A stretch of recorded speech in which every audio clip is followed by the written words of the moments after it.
L'onction de David représente un ensemble fort complexe.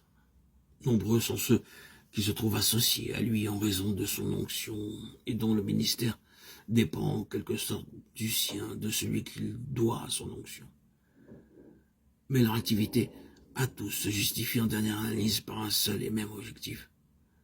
De même pour nous, l'onction individuelle que nous recevons en Christ n'a pas pour but de faire de nous des êtres ayant leur existence propre et leur fin en eux-mêmes. Le vrai but de l'onction individuelle, c'est que le témoignage de Jésus puisse s'exprimer dans sa plénitude, grâce à l'apport personnel de chaque membre. C'est l'ensemble de témoignages, encore une fois, que Dieu a en vue. Dans tout l'Ancien Testament, il n'y a rien, à mes yeux, qui mette en évidence le but de l'onction dans toute son ampleur, comme la vie de David. Il y a certes d'autres images de l'onction très belles, mais quand on arrive à la fin de la vie de David, la maison de Dieu est là, devant vous, dans une magnificence, un éclat, une grandeur, une plénitude, une perfection, une gloire qu'on ne retrouve nulle part dans l'Ancienne Alliance. Plus tard, quand on voudra parler de la gloire d'Israël à son apogée, c'est toujours à cette période-là qu'on fera allusion. Aux yeux de la postérité, David est resté le représentant le plus glorieux de l'histoire d'Israël. Et pourquoi?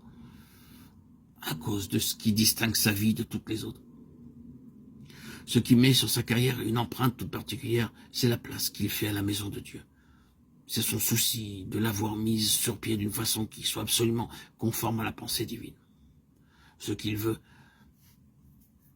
c'est voir l'arche du témoignage parvenir enfin à sa destination définitive, à son lieu de repos. Et c'est pour mener à chef cette entreprise-là qu'il reçut l'onction. Or, David appartient à l'ancienne alliance. Il n'est qu'un type du Seigneur Jésus, de celui qui a été oint par excellence. Si nous avons part, nous, à l'onction de notre Maître, c'est pour pouvoir contribuer à la manifestation universelle de sa gloire.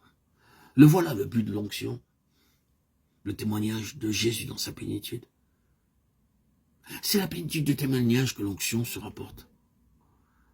Vous êtes à même maintenant, j'en suis sûr, d'établir un parallèle. Au moins jusqu'à un certain point entre les conditions spirituelles qui prévalent actuellement au sein du peuple de Dieu et celles qui prévalaient à l'époque d'Élie. Plus notre sens spirituel s'affine, plus il devient évident pour nous que les choses ne sont pas ce qu'elles devraient être, ce qu'elles seraient si la vraie pensée de Dieu était réalisée.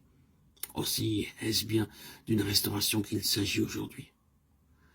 Mais si le témoignage de Jésus doit être restauré dans sa plénitude, la chose ne pourra se faire que par les méthodes que nous avons vues personnifiées avec Anne, Samuel et David. Ce que tu as en vue, ce n'est pas un système terrestre capable d'organiser, de représenter ou de matérialiser les choses, mais un instrument, un vaisseau de choix qui aura le témoignage de Jésus en dépôt dans sa plénitude.